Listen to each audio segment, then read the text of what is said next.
Skill development ప్రాజెక్టులో అవినీతికి పాల్పడ్డారని ఆరోపిస్తూ టీడీపీ అధినేత ఏపీ మాజీ సీఎం చంద్రబాబు నాయుడుపై ఏపీ సిఐడి విభాగం కేసు నమోదు చేసి అరెస్ట్ చేసింది. ఏసీబీ కోర్టులో హాజరుపరిచాక ఆయనకు రిమాండ్ విధిస్తూ ఏసీబీ కోర్టు తీర్పునిచ్చింది. దీంతో ఆయన్ను రాజమండ్రి సెంట్రల్ జైలుకు తరలించారు. జైల్లోని స్నేహ బ్యారెక్ ను చంద్రబాబుకి కేటాయించారు. చంద్రబాబు నాయుడు లాంటి వీవీఐపీని ఉంచేందుకు ఈ జైలునే ఎందుకెంచుకున్నారు? అసలు రాజమండ్రి సెంట్రల్ జైలుకున్న ప్రత్యేకతలేంటి, చరిత్ర ఏంటి అనే అంశాన్ని తెలుసుకుందాం. జైళ్ల శాఖ వెబ్సైట్ తో పాటు అందుబాటులో ఉన్న సమాచారం ప్రకారం ఆ వివరాలు పరిశీలిస్తే రాజమండ్రి సెంట్రల్ జైలుకు 150 ఏళ్లకు పైగా చరిత్ర ఉంది. 1602లో మన దేశంలో కొన్ని ప్రాంతాలు డచ్ పాలనలో ఉండేవి. రాజమండ్రి ప్రాంతం కూడా డచ్ పాలనలో ఉండేది. ప్రస్తుతం రాజమండ్రి సెంట్రల్ జైలు ఉన్న చోట అప్పట్లో ఓ కోట నిర్మించారు డచ్ పాలకులు. ఈ కోటలో డచ్ సైన్యం ఆయుధాలు భద్రపరిచేవారు.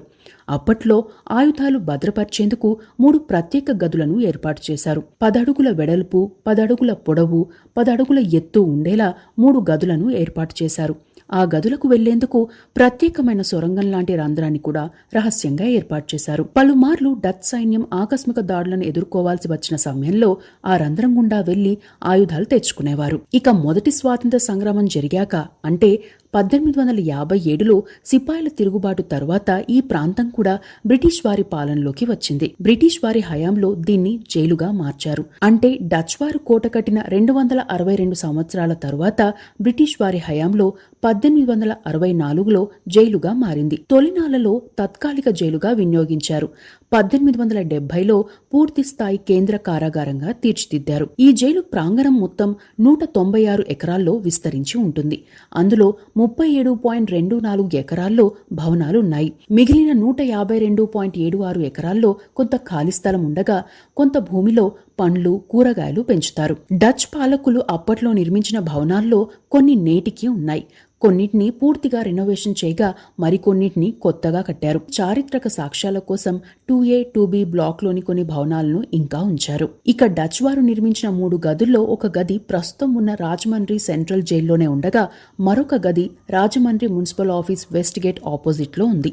3వ గది రాజమండ్రిలోని పాత సబ్ కలెక్టర్ ఆఫీస్ వెనుక ప్రాంతంలో ఉంది. కొంతకాలం క్రితం వరకు ఈ గదులను రికార్డులను దాచడం కోసం వినియోగించారు. డచ్ వారు నిర్మించిన టైంలో కోట అక్కడి నుండి ఇక్కడి వరకు ఉండేది.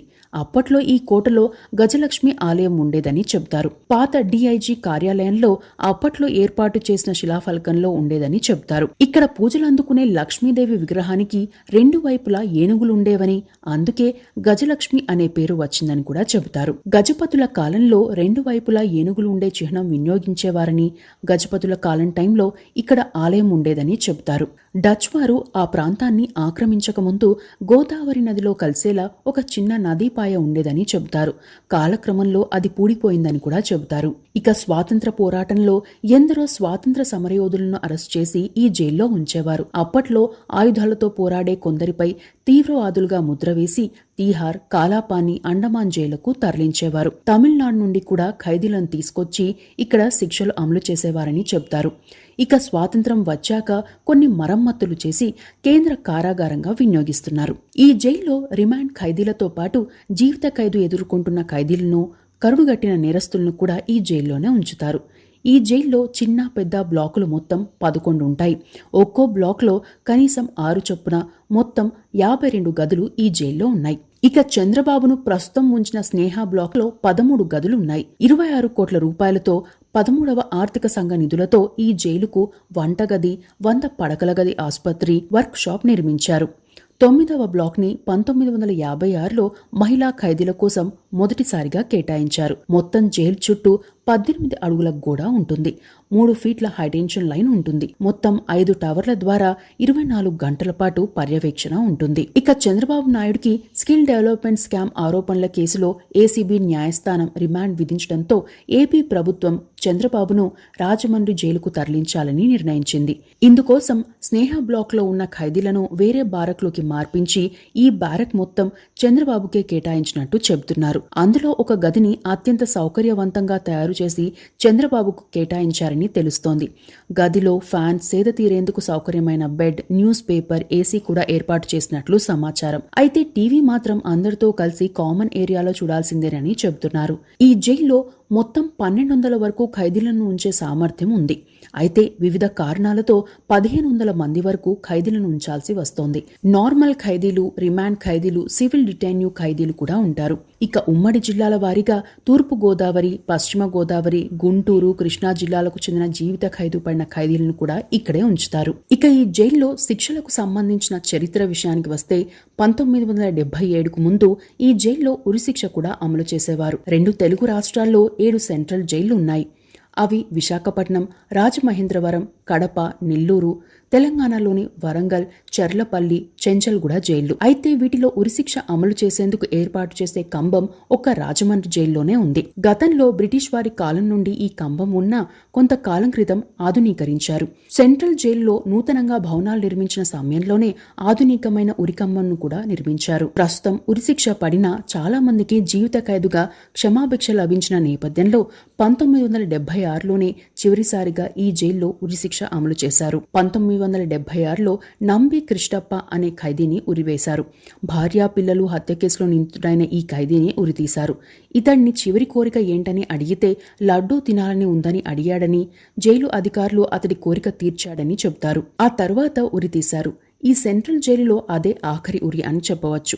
అప్పటి నుండి ఇప్పటి వరకు అంటే దాదాపు 47 సంవత్సరాలు ఈ జైలులో ఉరిశిక్షను అమలు చేయలేదు. 1993 మార్చి 8న జరిగిన చిలకలూరిపేట బస్సు దహనం ఘటనలో 23 మంది మృతి చెందారు. అప్పట్లో ఈ వార్త దేశవ్యాప్తంగా చర్చనీయాంశమైంది. ఈ కేసును 4 ఏళ్ల పాటు దర్యాప్తు చేశారు. ముద్దాయిలుగా తేలిన గుంటూరుకు చెందిన గంటేల విజయవర్ధన్ రావు, చలపతిరావులకు కోర్టు ఉరిశిక్ష విధించింది. అయితే ఉరిశిక్ష అమలు చేసేందుకు కొన్ని గంటల ముందు 1997 ఏప్రిల్లో అప్పటి రాష్ట్రపతి కెఆర్ నారాయణ్ క్షమాభిక్ష ప్రసాదించారు. దీంతో వారి ఉరిశిక్ష నిలిచిపోయింది. వాస్తవానికి ఆ రోజు ఉరిశిక్ష అమలు చేసేవారే. అయితే అదే సమయంలో అప్పటి దక్షిణాఫ్రికా అధ్యక్షుడైన నెల్సన్ మండేలా భారత్ పర్యటనకు వచ్చారు. పశ్చిమ బెంగాల్కి చెందిన రచయిత్రి మహాశ్వేతాదేవి వీరి ఉరిశిక్ష విషయాన్ని ఆయన వద్ద ప్రస్తావించారు. దీంతో ఆయన ఉరిశిక్షకు సంబంధించిన వివరాలు తెలుసుకుని అప్పటి రాష్ట్రపతిగా ఉన్న కెఆర్ నారాయణ్కు ప్రత్యేకంగా వినవించారు. దీంతో వారి ఉరిశిక్ష నిలిచిపోయింది. ఈ కేసులో ముద్దాయిలైన వారిలో ఒకరైన గంటేల విజయవర్ధన్ రావు గుంటూరు సెంట్రల్ జైల్లో శిక్ష అనుభవించగా, మరో ముద్దాయిగా ఉన్న చలపతిరావు రాజమండ్రి సెంట్రల్ జైల్లో శిక్ష అనుభవిస్తున్నాడు. కాగా గతంలో ఈ జైలును ఇక్కడి నుండి తరలించేందుకు కూడా కొన్ని ప్రయత్నాలు జరిగినా ప్రస్తుతం రాజమండ్రిలోనే ఈ జైలు ఉంది. కొన్నేళ్ల క్రితం రాజమండ్రి నగరంలో ఉన్న సెంట్రల్ జైలును జగ్గంపేట అసెంబ్లీ నియోజకవర్గంలోని మల్లసాల గ్రామ ప్రాంతంలోకి మార్చాలనే డిమాండ్ వచ్చింది. ఆ గ్రామ పరిధిలో అప్పట్లో దాదాపు 500 ఎకరాల ప్రభుత్వ స్థలం ఉండడంతో ఈ ప్రతిపాదన వచ్చింది. ఎంపీ, ఎమ్మెల్యేలు, మంత్రులు కూడా ఈ ప్రతిపాదనకు ఆమోదం తెలిపారు. రాజమండ్రి సెంట్రల్ జైలును రాజమండ్రి నుండి మల్లిసాలకు తరలించి రాజమండ్రిలో ఉన్న సెంట్రల్ జైల్ ల్యాండ్ 196 ఎకరాలను ఏదైనా యూనివర్సిటీకి ఇవ్వాలని కూడా ప్రతిపాదించారు. అంతేకాదు ఈ జైలును వేరే చోటికి తరలిస్తే ప్రస్తుతం రాజమండ్రిలో ఉన్న జైలు స్థలంలో లేదా అక్కడికి సమీపంలోనే ఓ స్టేడియం నిర్మించాలన్న ప్రతిపాదన కూడా వచ్చింది. అయితే జైళ్ల శాఖతో పాటు ప్రభుత్వాలు కూడా ఒప్పుకోలేదు. జైలును అక్కడి నుండి తరలిస్తే భద్రతాపరంగా ఇబ్బంది అవుతుందని జైళ్ల శాఖ డైరెక్టర్ జనరల్ అప్పట్లో వ్యాఖ్యానించారు. దీంతో రాజమండ్రి జైలు అక్కడే కొనసాగుతోంది. అక్కడ కాకుండా మరో చోట జైలు నిర్మించాలంటే 300 కోట్లకు పైగా వ్యయం కావడంతో పాటు భద్రతాపరంగా కూడా సమస్యలు వస్తాయనే అభిప్రాయం కూడా ఉంది. అదే టైంలో రాజమండ్రిలో ప్రధాన ప్రాంతంలో ఉన్న జైలుకు అంత భూమి అవసరం లేదని చెప్పేవారు ఉన్నారు. ఎవరి అభిప్రాయం ఎలా ఉన్నా రాజమండ్రి జైలు మాత్రం అక్కడే కొనసాగుతోంది. ఈ జైల్లో యావజ్జీవ శిక్ష పడినవారు లేదా కఠిన కారాగార శిక్ష పడిన వారికి ఫర్నిచర్ తయారీ లేదా ఇతర చేతి వృత్తుల విధులు నిర్వర్తించేందుకు గతంలో శిక్షణ ఇచ్చారు. 2008లో జైల్లో శిక్ష పడిన వారికి విద్యాబోధన కూడా జరిగింది. అప్పట్లో 240 మంది ఖైదీలు జైల్లోనే ఉండి ప్రైవేటుగా గ్రాడ్యుయేషన్ పూర్తి చేశారు. ఈ జైల్లో ఒకేషనల్ కోర్సుల్లోనూ శిక్షణ ఇచ్చేవారు. అలా చేయడం వల్ల ఉపాధి మార్గం దొరుకుతుందని, నేర ప్రవృత్తి మారుతుందని, సత్ప్రవర్తన కలిగిన వ్యక్తులుగా మారి జైలు నుండి బయటకు వచ్చాక నేరాలకు దూరంగా ఉంటారనే ఉద్దేశంతో ఈ విధానాన్ని అమలు చేశారు. ఈ జైల్లో కూరగాయల, పండ్ల తోటల పెంపకం కూడా చేసేవారు. అప్పట్లో రాజమండ్రి జైల్లో పండిన కూరగాయలు, పండ్లను విక్రయించగా 17 లక్షల రూపాయలను రాజమండ్రి జైలు ఆర్జించిందని, ఆ నిధులను జైలు అభివృద్ధికి కేటాయించారని చెబుతారు. అంతేకాకుండా 2011లో university grants commission, Gandhian study centre సంయుక్త సహకారంతో ఈ జైల్లో 3 నెలల సర్టిఫికేషన్ కోర్సును కూడా ప్రవేశపెట్టారు. గాంధీయన్ ఫిలాసఫీ పేరుతో పురుష ఖైదీలకు ఈ కోర్సును నేర్పించారు. ఇక ఆంధ్ర యూనివర్సిటీ సౌజన్యంతో ఈ జైల్లో అర్హులైన సత్ప్రవర్తన కలిగిన ఖైదీలకు ఓపెన్ యూనివర్సిటీ నుండి కూడా కొన్ని కోర్సులను అందిస్తున్నారు. మరికొన్ని విషయాలకు వస్తే కొంతకాలం పాటు ఇండియన్ మెడికల్ సర్వీసెస్ అధికారులు జైలు పర్యవేక్షకులుగా ఉండేవారు. 1936 నాటి జైళ్ల శాఖ ఐజీ నివేదిక ప్రకారం అప్పట్లో 455 మంది గదికి ఒక్కరు చొప్పున ఖైదు చేయబడ్డారు. మిగతా వారు ఇతర ఖైదీలు. అప్పట్లోనే దాదాపు 1097 మంది ఖైదీలు ఈ జైల్లో ఉండేవారు. 1911లో మద్రాస్ ప్రావిన్స్ పరిధిలో మెడికల్ సర్వీసెస్ కు చెందిన లెఫ్టినెంట్ కల్నల్ సిఎఫ్ ఫెర్నిస్డే ఆధ్వర్యంలో కింగ్ జార్జ్ వి స్మారకంగా నాటిన చెట్టు చాలా కాలం వరకు ఉంది. ఆచార్య ఎన్జి రంగా, వావిలాల గోపాలకృష్ణ, అడవి బాపిరాజు, మాగంటి బాపినీడు, టి ప్రాకం నాయుడు, అల్లూరి సీతారామరాజు ప్రధాన అనుచరుడైన తగ్గిపండు వీరయ్య దొర, మొసలికంట తిరుమలరావు, ఏబి నాగేశ్వరరావు, కోవిడి లింగరాజు, మద్దూరి అన్నపూర్ణయ్య, చెలికాని వెంకట్రామారావు, మల్లిపూడి పల్లంరాజు, అరుమిల్లి వెంకటరత్నం, బిక్కిన వెంకటరత్నం, కళా వెంకట్రావు, బొలుసు సాంబమూర్తి లాంటి స్వాతంత్ర సమరయోధులను ఖైదీలుగా ఉంచింది ఆనాటి బ్రిటిష్ ప్రభుత్వం. ఇవి రాజమండ్రి జైలుకు సంబంధించిన అంశాలు.